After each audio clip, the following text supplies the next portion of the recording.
Bon, on va passer à la découverte, hein. Je vais vous poser des questions et il faudra y répondre. On ne va pas y passer des ordres de toute manière, hein. Oui. Alors, j'ai quelques informations dans votre dossier.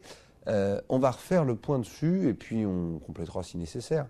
Alors, je vois que vous habitez à Clermont, que vous êtes marié sous le régime de la communauté et que vous avez un enfant. Vous habitez là depuis combien de temps? Toujours à la même adresse depuis bientôt 10 ans. Et c'est une maison ou un appartement? Un appartement de 3 pièces. Donc j'imagine que ni votre numéro de téléphone, ni votre adresse mail n'ont changé. Très bien. Vous êtes propriétaire ou locataire? Locataire. Ah, combien vous coûte votre loyer? 550 € par mois, charges comprises. Bon, passons maintenant à votre travail. Alors, qu'est-ce que vous pouvez me dire à ce sujet? Je travaille au guichet de vente de billets de train à la SNCF depuis 11 ans maintenant. C'est là que j'ai rencontré mon mari.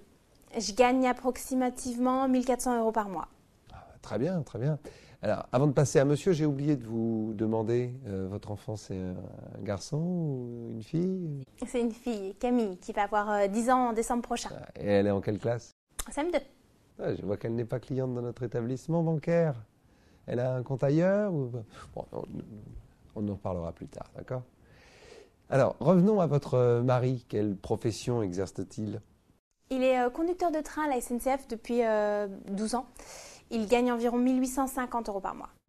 Très bien, très bien. Alors, vous travaillez tous les deux à la SNCF, si je comprends bien. Oui, c'est ce que je vous disais tout à l'heure. On s'est rencontrés sur notre lieu de travail. Pour revenir à votre appartement, est-ce qu'il y a un garage? Oui, il y a un garage. Est-ce que vous envisagez de devenir propriétaire de votre résidence principale un jour? Oui, nous l'envisageons fortement. C'est d'ailleurs pour cela qu'avec votre prédécesseur, nous avions mis en place des produits d'épargne logement. Non, il me semble que j'ai vu ça. Alors, un PEL et un CEL chacun, c'est ça? La somme cumulée commence à être importante d'ailleurs, puisque nous avons les deux CEL qui sont pleins, hein. Super, super. Alors les PEL qui ont presque 25 000 € chacun. Mais combien versez-vous sur vos PEL?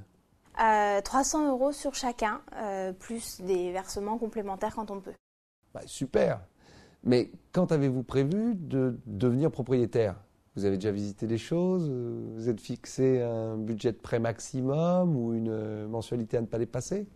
On envisage cet achat d'ici 12 à 18 mois, mais on n'a pas encore réfléchi plus que ça.